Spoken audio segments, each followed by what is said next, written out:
성경에 보시면 믿음이 큰 여러 여인들이 등장하고 있는데, 예를 들어서 마태복음 15장에 나오는 가나안 여인은 예수님께 여자여 내 믿음이 크도다 라는 칭찬을 받았고요. 히브리서 11장에도 보시면 믿음의 여인들이 여러 등장하는데, 그 중에 아브라함의 아내 사라도 믿음의 사람이었고, 여호수아 시대 때 기생 라합도 큰 믿음의 사람이었다고 기록하고 있습니다. 자, 이렇게 성경에는 믿음을 통하여 인정받은 여인들이 기록되어 있는데, 그 중에 한 사람이 오늘 본문에 나오는 엘가나의 부인이요 사무엘 선지자의 어머니였던 바로 한나라는 여인이 그 여인입니다. 바로 믿음이 좋은 여인으로 바로 인정받고, 그래서 성경에 기록된 여인이죠. 참고로 제가 이전에 이 한나의 믿음에 대해서 주일 오전 예배를 통하여서 이렇게 말씀을 드린 적이 몇 번 있는데, 그때는 대부분 이 앞에 말씀을 갖고 드린 겁니다. 그러니까 9절에서 18절 말씀을 갖고 드렸거든요. 왜냐하면 거기에 한나의 믿음, 어떤 그 보여줄 수 있는 중요한 내용들이 나오기 때문인데요. 자, 오늘은 그 뒷부분의 말씀을 가지고 오늘 말씀을 전하고자 합니다. 19절에서 28절은 또 한나의 또 다른 믿음의 모습을 보여주는데, 그래서 오늘은 한나의 믿음 제2탄이라고 보시면 될 것 같습니다. 자, 그러면 먼저 우리가 복습하는 차원에서 앞부분을 좀 볼까요? 앞부분에 보시면 한나의 믿음에 대해서 제가 정말로 좋아하는 믿음의 모습 한 가지를 우리가 살펴보려고 하는데요. 자, 9절에서 18절 우리가 오늘 본문이잖아요. 그 앞에 절 17절 18절. 자, 17절 18절을 우리 한번 같이 큰 소리로 읽겠습니다. 엘리가 대답하여 이르되 평안히 가라. 이스라엘 하나님이 내가 기도하여 구한 것을 허락하시기를 원하노라 하니, 이르되 당신의 여종이 당신께 은혜 입기를 원하나이다 하고 가서 먹고 얼굴에 다시는 근심빛이 없더라. 아멘. 한나는 괴로울 때요 성전으로 나와서 하나님 앞에 부르짖었죠. 아들을 달라고 기도했습니다. 그리고 그녀가 믿음으로 한 일이 있는데요, 그 한나에 대해서 오해했던 대제사장 엘리가 한나가 진심으로 간절히 기도하는 것을 보고 이렇게 축복 기도를 해줍니다. 뭐라고 하냐면요, 이제 하나님께서 내가 기도하여 구한 것을 허락하시기를 원한다 그랬더니 한나가 오늘식으로 말하면 아멘 하면서 그 말씀을 받아요. 그리고 그때부터 그 마음속에 조금도 의심 없이 기다리면서 살더라는 것입니다. 자, 우리가 그 사실을 어떻게 알 수 있는가 하면요, 18절 말씀해 보세요. 거기에 보시면 그때로부터 다시 먹기를 시작했다고 했습니다. 그리고 다시는 그녀의 얼굴에 근심빛이 없었다고 분명히 기록을 하고 있죠. 여러분, 사람이요 정말로 속이기 어려운 신체가 있다면 제가 볼 때 당연히 얼굴일 겁니다. 사람의 얼굴. 그래서 사람의 얼굴에 대한 별명이 있잖아요. 종합전광판. 그러니까 얼굴을 보면 알 수가 있어요. 가장 빨리 드러나요. 그 사람의 감정 상태, 마음의 상태, 여러 가지 어떤 신체의 상태, 이게 얼굴에 드러나죠. 자, 예를 들어서 마음에 근심 있는 사람이 얼굴을 환하게 하기는 어렵습니다. 물론 체면 때문에 웃는 모습도 보여줄 수 있고요, 웃을 수도 있어요, 근심 있어도. 그런데 빛이 달라요. 얼굴 빛이 다르다고요. 그래서 다 속일 수는 없는 겁니다. 뭔가 어색하겠죠. 사람이 정말로 기쁘면요 얼굴에 웃음과 함께 이렇게 빛이 나게 되어 있거든요. 밝은 빛이. 그러니까 한나가 얼굴에 근심빛이 없었다는 말은 그가 정말로 마음에 근심과 걱정이 없었다는 뜻이 되기도 합니다. 근데 왜 한나의 믿음이 크냐? 잘 보세요. 이때 그러면 뭐 바뀐 거 있습니까? 아무것도 바뀐 거 없어요. 갑자기 이 기도했다고 해서 그 순간에 사무엘이 잉태가 되었습니까? 잉태된 것도 아니에요. 아무것도 달라진 거 없어요. 달라진 거 하나 있어요. 뭐냐면 하나님 말씀만 달라졌어요. 엘리 제사장을 통하여 하나님께서 말씀하셨거든요. 내게 아들이 있기를 원한다. 이렇게 축복 기도하게 만들어 오셨는데 그거만 달라졌어요. 그런데 이 한나는 환경과 상관없이 하나님 말씀만 듣고 근심이 사라졌다는 겁니다. 그러니까 한나의 믿음이 얼마나 큰지를 아셔야 돼요. 여러분, 많은 성도들은요 환경이 바뀌어야 얼굴빛이 변하지, 말씀만 듣고 얼굴빛 바뀌어갖고 좋게 변하는 사람 많지 않습니다. 없다는 이야기가 아니고 많지 않다고요. 가끔씩 성도들 중에서도 보면요 환경은 안 바뀌었는데 그냥 예배 드리고 말씀 딱 듣고 바뀌어갖고 가는 분이 있어요. 상황은 바뀐 게 없는데요. 그러면 큰 믿음이에요. 말씀 때문에 바뀐다? 그게 바로 큰 믿음의 모습이 되는 것이죠. 그래서 제가 자주 강조하는 부분이 있습니다. 여러분 근심거리가 있으십니까? 지금 걱정거리가 있으십니까? 하나님께 믿음으로 기도하시고 기도하셨다면 의심 없이 하나님의 역사하심을 기다리며 마음의 평안함을 누리시기를 축원합니다. 아멘. 그래서 제가 그 믿음에 대해서 정의 내릴 때 믿음은 평안합니다. 믿음은 평안합니다. 그것이 왜 중요한가? 또 왜 그걸 제가 강조하는가 하면요. 진짜 믿는 모습은요. 얼굴에 나타나야 돼요. 그러니까 내가 말씀을 듣고 보니 나는 이제 더 이상 근심이 없어졌습니다 하고 그걸 이겨낼 때 그 사람의 믿음이 크다고 할 수 있는 거죠. 자, 지금까지 말씀드린 바와 같이 한나는 자기에게 닥친 문제를 간절한 기도와 믿음의 기도를 통해 극복했죠. 자, 그런데 여기서 중요한 건 한나의 믿음이 여기서 끝나지 않아요. 그리고 이어지는 거예요. 17절, 18절에 이어져요, 계속. 그리고 오늘 본문까지 이어지는 겁니다. 그래서 제가 오늘 한나의 믿음 2탄이라고 말씀드린 겁니다. 자, 그러면 오늘 말씀을 통해서도 추가적으로 한나의 믿음이 무엇인지를 보여주는데 오늘 그 부분을 좀 몇 가지 배워보려고 합니다. 먼저 우리 19절 말씀을 큰 소리로 읽겠습니다. 본문 19절 같이 읽습니다. 그들이 아침에 일찍이 일어나 여호와 앞에 경배하고 돌아가 라마의 자기 집에 이르니라. 엘가나가 그의 아내 한나와 동침하매 여호와께서 그를 생각하신지라. 아멘. 이 말씀이 무슨 말씀인가 하면요, 이제 여호와의 절기 기간 동안에 그 당시에는 다 성소로 와서 유월절, 초막절 이런 때요, 뭐 맥추절 이럴 때는 성소까지 와갖고 믿음 좋은 사람들은 하나님을 예배하고 제사 드리고 가는 거예요. 근데 그 제사가 어떤 경우는 일주일 정도 보통 드리거든요. 그럼 일주일 동안 집을 비우고 와서 그 먼 거리를 와서 예배하고 가는데 이제 다 끝나고 돌아가게 되었다는 겁니다. 자, 고향이 어디입니까? 이 엘가나 한나의 고향은요, 에브라임 산지에 있는 라마다임 소빔이라는 곳이거든요. 뭐 발음은 좀 어렵습니다.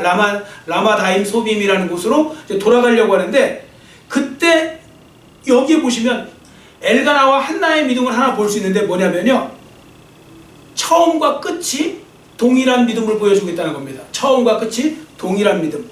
자, 왜 그런가 하면 그들이 고향으로 떠나는 날 아침까지도요, 그들이 뭘 제일 먼저 했습니까? 일찍 일어나서 뭘 했다고 그랬습니까? 하나님을 경배했다고 그랬죠. 지금으로 말하면 예배한 것입니다.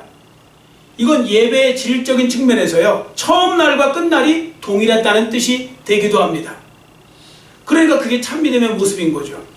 여러분 한번 잘 생각해 보세요. 신앙생활 여러분 한번 점검해 보세요. 여러분 항상 동일한 마음으로 신앙생활 잘하고 계십니까? 질문을 드린 건데 한 번도 대답을 안 하시네요. 자, 여러분 항상 동일한 마음으로 신앙생활 잘하고 계세요? 아니요. 예, 아니오도 있고 뭐 기도 있고 뭐 그렇다고도 하고 아니다고도 하고 그러시는데요.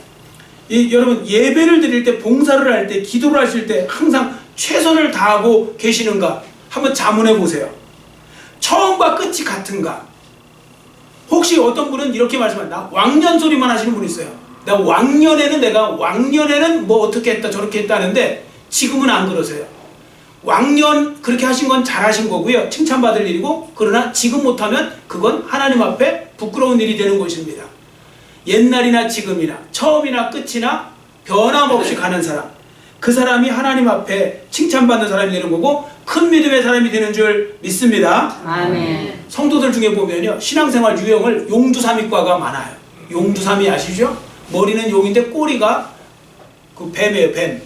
그래, 시작은 거창한데 끝이 별거 아닌 거고, 뭐 시작은 엄청 간절히 했는데 끝은 뭐 별거 아니고, 뭐 이런 식으로요.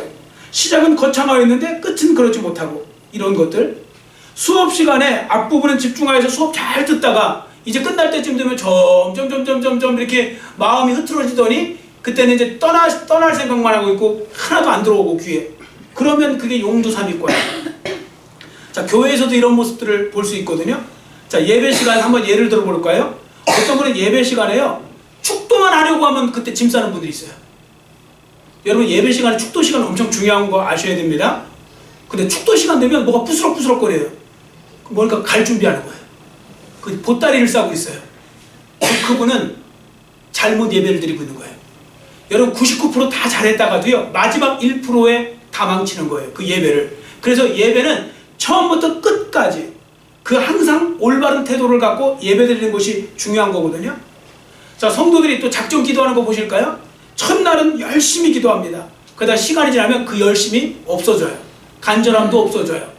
그러면서 점점 뭔가 식어다가 중간에 포기하기도 해요. 성경 말씀 읽는 거 볼까요? 여러분 성경 말씀 많이 읽으세요? 우리가 저 성경 일독하자고 했잖아요. 그래서 어떤 분은 성경 일독하자고 하면 막 창세기 1장부터 펴놓고서 엄청 열심히 읽고 정말 집중해서 읽어요. 그리고 점점 또 그것도 약화돼요. 그리고 나중엔 대충 읽어요. 어떤 장수만 채우려고 해요. 근데 더 많은 사람들은 그것도 못 채워요. 그리고 그냥 아예 중간에 포기해버려요. 그래서 맨날 창세기 1장만 알고 있어요. 창세기 1장만 열심히 읽는다고요. 그 다음에는 그냥 다 막혀버리는 거죠. 자, 여러분, 저 뒤에 지금 우리가 이제 그 성경 통독표 붙여놨잖아요. 1독 이상씩 하자. 그랬을 때 순종해서 지금 하시는 분도 계세요. 근데 너무 많은 분들은 안 하세요. 흉내도 안 내세요. 그러면 안 됩니다. 하나님의 자녀들이.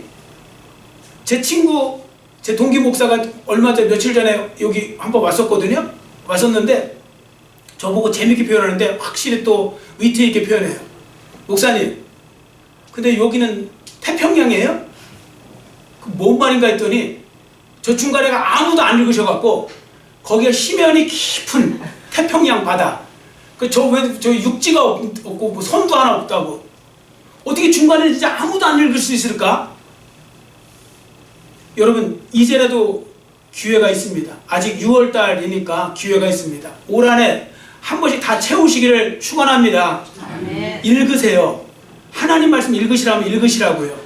그리고 읽는 신용이라도 내세요. 하나님이 말씀하실 때 그 말씀대로 순종해 나가는 거 중요하잖아요.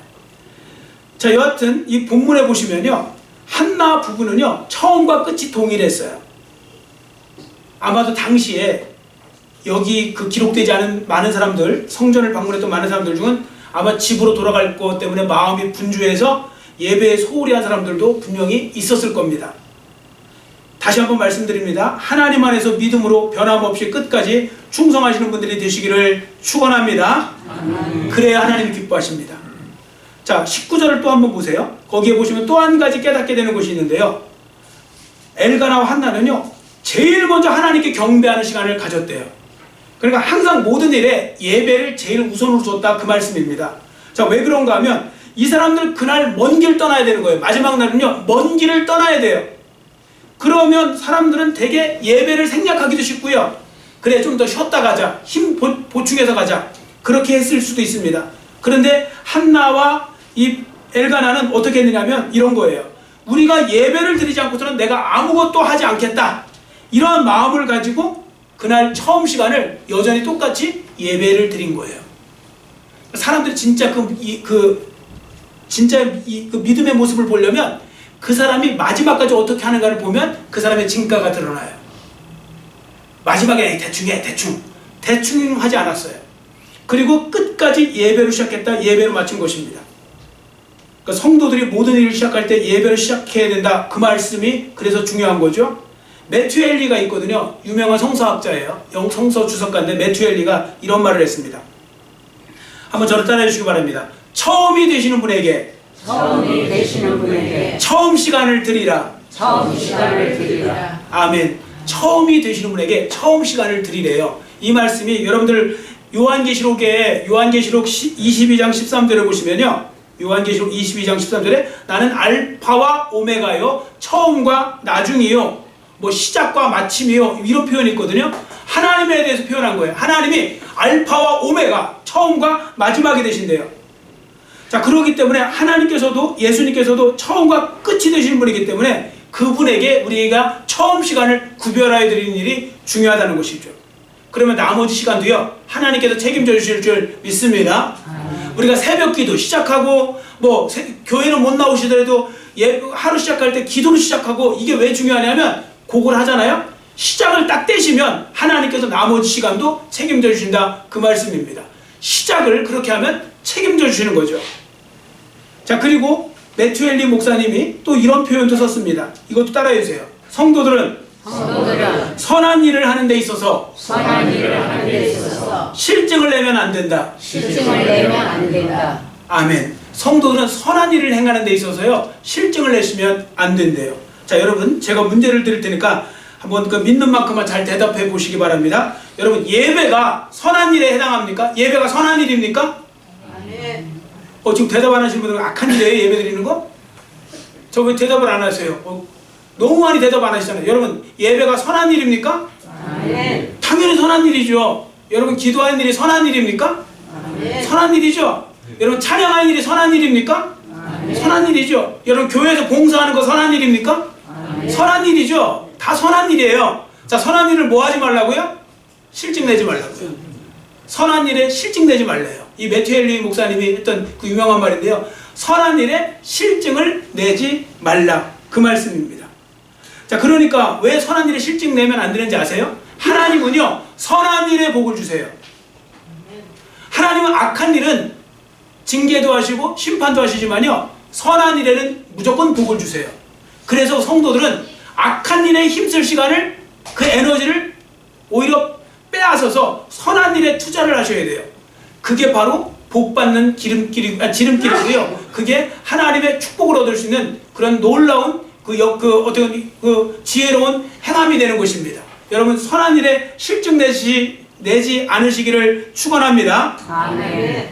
그저 열심히만 살게 해달라고 하지 마시고요. 그래서 선한 일에 열심히 사람이 되게 해달라고 하나님 앞에 기도하는 것이 중요한 겁니다. 자, 이제 20절 말씀을 우리 한번 같이 읽겠습니다. 20절 같이 읽습니다. 한나가 임신하고 때가 이름에 아들을 낳아 사무엘이라 이름하였으니 이는 내가 여호와께 그를 구하였다 함이더라. 아멘. 드디어 하나님께서 한나의 기도를 들어주셨다고 기록하고 있거든요. 한나의 간절한 기도, 끈질긴 기도, 믿음의 기도가 하나님의 역사를 불러일으킨 거죠. 여러분, 성경에 보시면 제가 이렇게 말씀드리잖아요. 이름값 못하는 사람들 많아요. 성경에 보시면 이름은 거창한데요, 이름값을 못해요. 그 이름값이 안 되는 분이 있어요. 우리 중에도 그런 분들이 있어요. 이름은 되게 멋있어요. 한자로 풀이하면 멋있어요. 근데 그 이름값을 못하는 사람들이 있어요. 근데 성경에는 이름값을 또 잘하는 사람도 나와요. 그 중에 한 사람이 바로 한나예요. 여러분, 한나가 무슨 뜻일까요? 한나의 의미, 한나는 은혜라는 뜻이에요. 은혜. 한나가 은혜라는 뜻이거든요. 그러니까 하나님의 은혜를 진짜 입었죠. 그는 간절한 기도, 또 큰 믿음, 이런 것을 가지고 하나님 앞에 나아가서 하나님의 은혜를 입었습니다. 자, 그러면 한나가 이제 은혜를 입은 내용이 바로 이제 사무엘 선지자니까요. 자, 이제 사무엘 선지자에 잠깐 좀 말씀을 드릴게요. 여러분, 한나가 낳은 아들 사무엘의 이름의 뜻이 뭘까? 요거 좀 이제 아실 필요가 있습니다. 여러분, 사무엘 하면요, 우린 지금 사무엘이라고 읽잖아요. 근데 우리는 당연히 사무엘이니까 사무엘인 줄 아시는데 요 발음에 따라 달라요. 히브리어는요, 여러분들 히브리어라는 게 있어요. 고대 이스라엘 사람들 지금 히브리어는요, 옛날에는요, 지금은 모음을 달아놨어요. 현대 히브리어, 이스라엘 그 말을 보면요, 그 모음을 달아놔요. 밑에다가 읽기 쉽게. 근데 옛날엔 자음만 있었어요. 근데 자음만 갖고 그게 시간이 지나가서 그걸 계속 구전을 안 시키잖아요. 그러면 이 발음을 어떻게 해야 되는지를 모르는 거예요. 자음만 있으니까. 그래서 모음을 어떻게 붙이냐에 따라 달라요. 그래서 사무엘도요, 이렇게 모음을 붙일 수가 있어요. 한번 제가 붙여볼게요. 예를 들어서 쉐무엘 이렇게 발음을, 쉐무엘 이러면 그의 이름은 권능이다. 그의 이름은 권능, 그러니까 그의 이름은 권능이다, 뭐 이런 뜻이거든요. 쉐무엘. 그 다음에 더 줄여갖고 쉐멜 이렇게 발음할 수 있어요. 딱 붙여갖고 쉐멜. 쉐멜 그러면 하나님의 이름이라는 뜻이에요. 쉐멜. 그런데 또 하나가 있어요. 쉐무아엘 이렇게 붙일 수 있어요. 쉐무아엘 이렇게 붙이면 하나님이 들으셨다는 뜻이에요. 그가 들으셨다. 그래서 우리가 요 쉐무아엘을 우리 한국식 발음으로 사무엘이라고 붙여놓은 거예요. 왜냐하면 이 세 가지 뜻 중에 그 뒷문장하고 연결시켜 보니까 하나님이 들으셨다는 말이 제일 맞는 것 같아갖고 이렇게 사무엘이라고 우리가 이름을 이제 부르게 된 거죠. 자, 20절 하반절을 보세요. 20절 하반절에 이는 내가 여호와께 그를 구하였다 함이더라. 그러면서 구하였는데 하나님이 들으신 거잖아요. 그래서 그가 들으셨다. 그래서 쉐무아엘 이렇게 해서 사무엘 이런 식으로 우리가 부르는 것입니다. 자, 여하튼 앞에 말씀드린 바와 같이 한나는 사모함으로 소원을 담아 하나님께 간절히 기도했고 하나님은 그러한 기도에 응답이라는 은혜를 부어주신 것입니다. 여러분, 하나님은 사모하는 영혼에게 좋은 것으로 채워주시는 분이심을 믿으시기를 축원합니다. 아멘. 그래서 시편 107편 9절은 이렇게 말씀합니다. 앞에 보시고 같이 큰 소리로 읽겠습니다. 그가 사모하는 영혼에게 만족을 주시며 줄인 영혼에게 좋은 것으로 채워주심이로다. 아멘. 하나님은요, 사모하는 영혼에게 만족을 주신대요. 내가 배부르다면 하나님은 절대 아무것도 주지 않으세요. 근데 내가 배고프다고 하잖아요. 영적으로 굶주렸다고 하잖아요. 내 영혼이 갈급하다고 하잖아요. 진짜 그런 마음으로 나가면 하나님은 그 갈급함을 채워주신다는 겁니다. 왜냐하면 사모하는 영혼에게 만족을 주시는 분이니까요.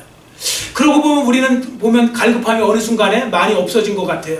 저도 마찬가지고요. 여러분은 어떠십니까? 코로나 이후로 사실 한국교회 많은 성도들, 목회자들 다 저 부분에 있어서 많은 분들이 넘어지고 있어요.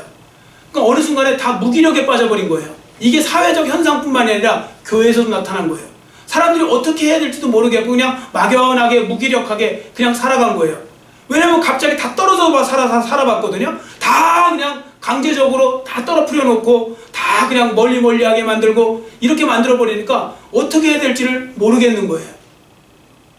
제가 요즘 숭실대회 갖고 학생들 그 멘토로서 그거 하잖아요. 학생들하고 근데 제가 깜짝 놀란 게요. 애들이 옛날 애들이 아니에요. 불쌍하더라고요.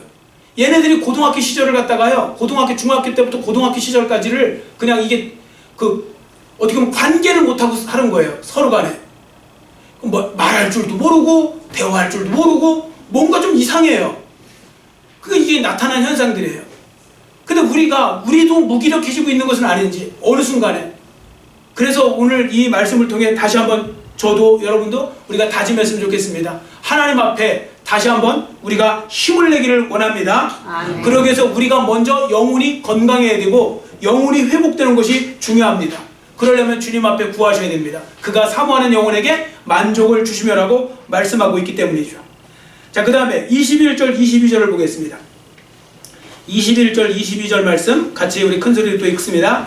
그 사람 엘가나와 그의 온 집이 여호와께 매년제와 서원제를 드리러 올라갈 때에 오직 한나는 올라가지 아니하고 그의 남편에게 이르되 아이를 젖대거든 내가 그를 데리고 가서 여호와 앞에 뵙게 하고 거기에 영원히 있게 하리이다 하니. 아멘.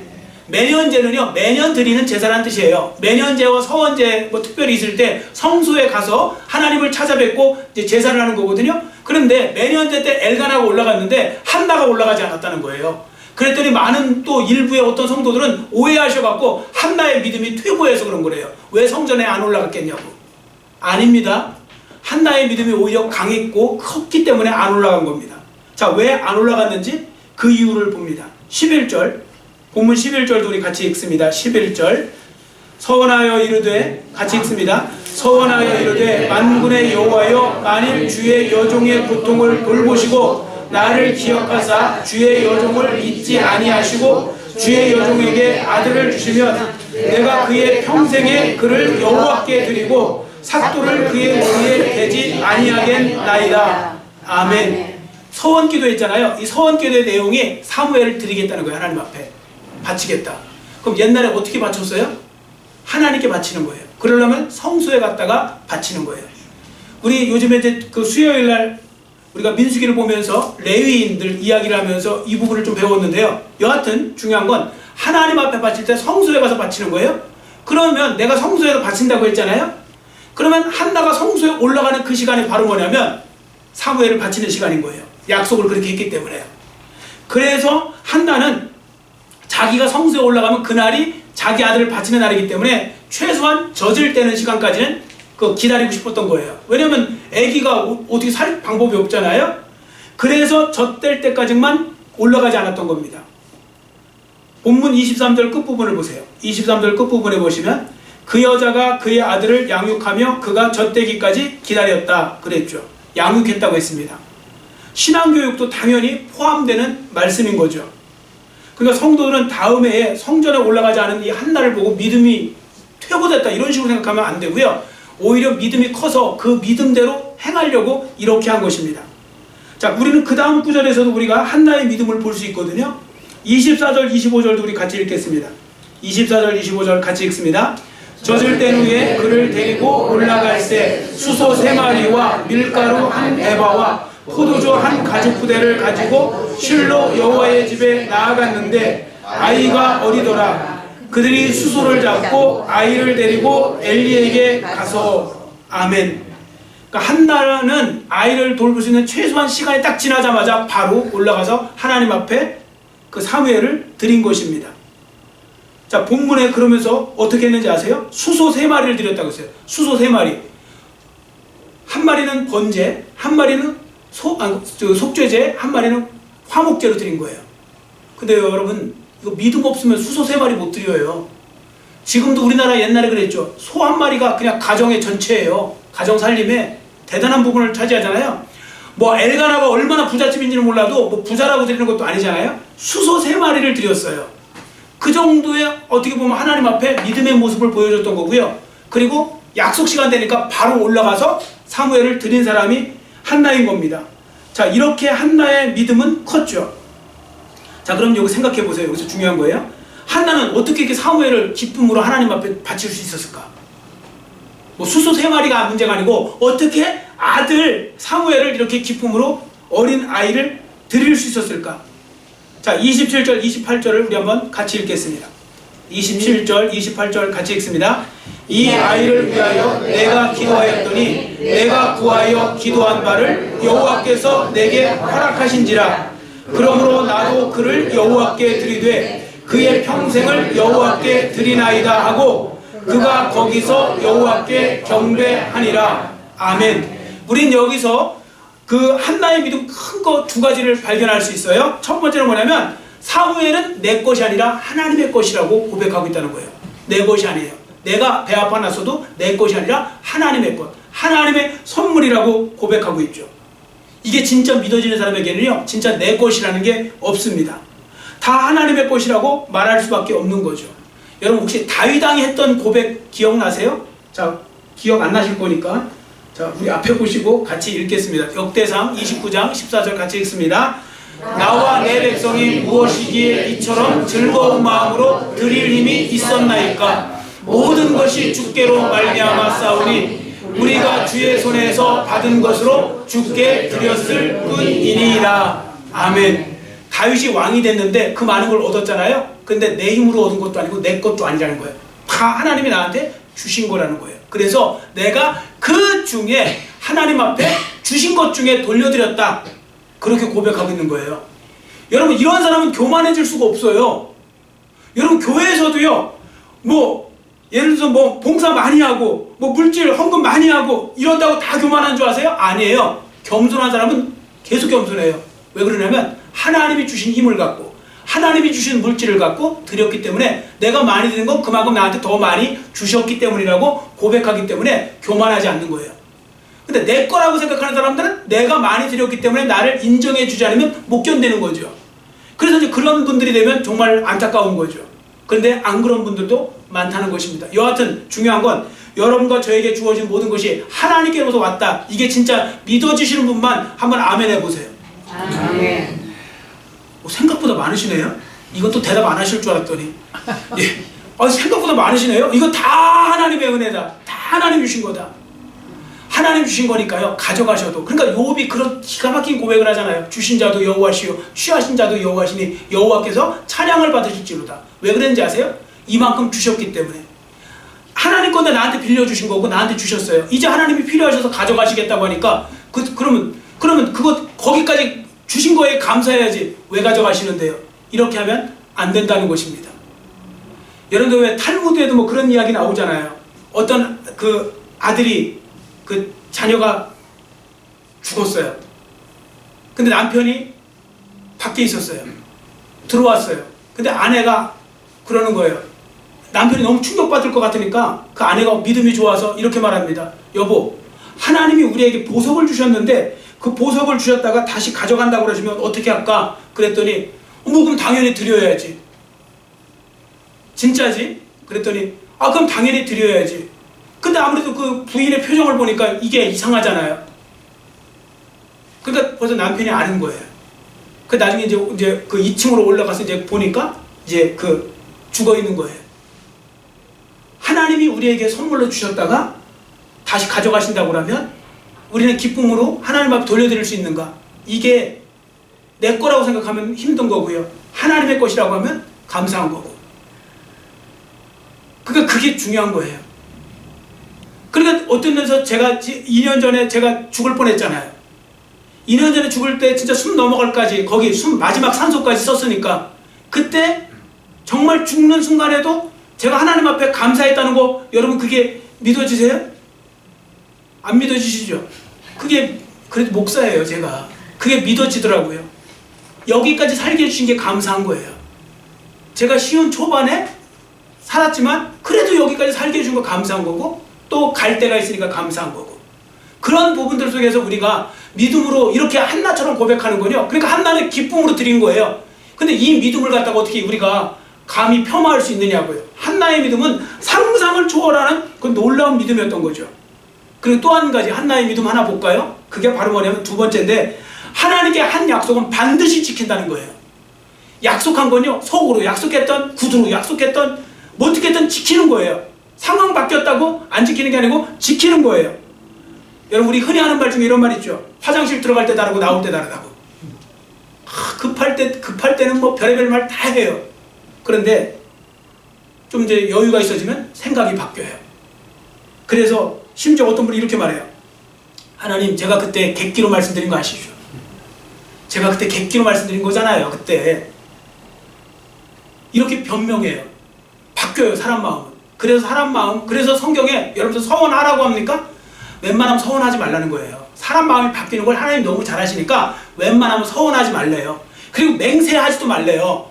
그냥 그리면 그렇다 아니면 아니다라고 해야지 맹세하였다가 나중에 그것도 번복시킬 때가 생겨나면 어떻게 할 거예요? 그 죄가 되니까. 그래서 저는 이 부분만 보면요 생각나는 이야기가 하나 있어요. 어떤 배가 난파되었어요. 두 사람이 간신히 이제 합판이 있어갖고 거기 올라탄 거예요. 올라탔어요.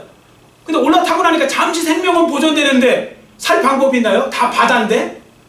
두 사람이 이제 급하니까 이렇게 기도했어요. 하나님 살려만 주시면 재산의 3분의 1을 드리겠습니다. 근데도 계속 바다예요. 한참 가다가 또 죽을 것 같아요. 하나님 살려만 주시면 재산 3분의 1을 드리겠습니다. 그랬어요. 근데 계속 바다예요. 여러분 어차피 죽으면 재산이 무슨 소용이 있어요? 아무 소용 없잖아요. 그런데 저 일정량 가다가 도무지 안 되겠어요. 이제는 정말 죽을 것 같아요. 그래서 하나님 살려만 주시면 저의 전 재산을 그랬더니 옆에 있는 사람이 그러더래요. 여보게 잠깐 기도를 중단하게 저기 육지가 보이네. 뭐 이해가 안 되셨으면 할 수 없고요. 저기 육지가 지금 보이네. 빨리 다 뒤집어 없던 걸로 해. 이게 사람이에요. 이렇게 간사한 게 사람이라고요. 근데 한나는요 지킨 거예요. 아들 달라고 해서 주니까 왜 제가 하나님 앞에 드려요? 그때는 그냥 한 소리지 그게 아니고 드린 거예요. 하나님 앞에. 하나님 나라를 위해서 바친 거죠. 약속을 지켰다는 거예요. 약속을 잘 지키는 것도 믿음이에요. 하나님 앞에 약속 잘 지키는 것도 믿음이라고요. 그러니까 이 말씀을 여러분들 기억하시고요. 한나처럼 큰 믿음의 사람이 되셔서 환경과 상관없이 하나님 말씀 때문에 평안함을 누리는 사람 되시고 그리고 또 하나님을 위해서 모든 것이 하나님께로 왔다는 그 믿음을 가지고 충성하시고 그리고 무엇보다도 하나님 앞에 지켰던 우리가 입으로 뱉었던 약속들을 잘 지켜나갈 수 있는 믿음의 사람들 모두가 되시기를 간절히 빌고 원합니다. 아멘. 기도하겠습니다. 사랑의 하나님 아버지 감사합니다. 오늘 말씀을 통하여 한나의 믿음이 얼마나 큰 것인지를 우리가 살펴보았습니다. 우리는 한나의 믿음이 별것 아닌 것처럼 보이지만 오히려 그의 모습을 통해 우리가 볼 때 오늘 나의 믿음과 비교해 볼 때 너무나도 큰 믿음이라는 것을 우리가 다시 한번 깨닫게 됩니다. 아버지 하나님이여 우리가 한나를 또한 아버지 하나님의 모델로 삼아서 우리도 그러한 믿음으로 자라가기를 원하오니 우리의 믿음이 정말 주님 안에서 환경에 움직이는 믿음이 아니라 말씀 따라 움직이는 믿음 그리고 아버지 하나님이여 하나님의 것이라는 것을 고백하는 믿음 그리고 하나님과의 약속도 반드시 잘 지킬 수 있는 그런 믿음의 소유자가 되게 하시고 앞으로도 주님 안에서 믿음으로 승리하는 삶을 살아가는 하나님 나라의 거룩한 백성들이 모두가 될 수 있도록 은혜 도하여 주시옵소서. 예수님의 이름으로 간절히 축복하오며 기도드렸사옵나이다. 아멘.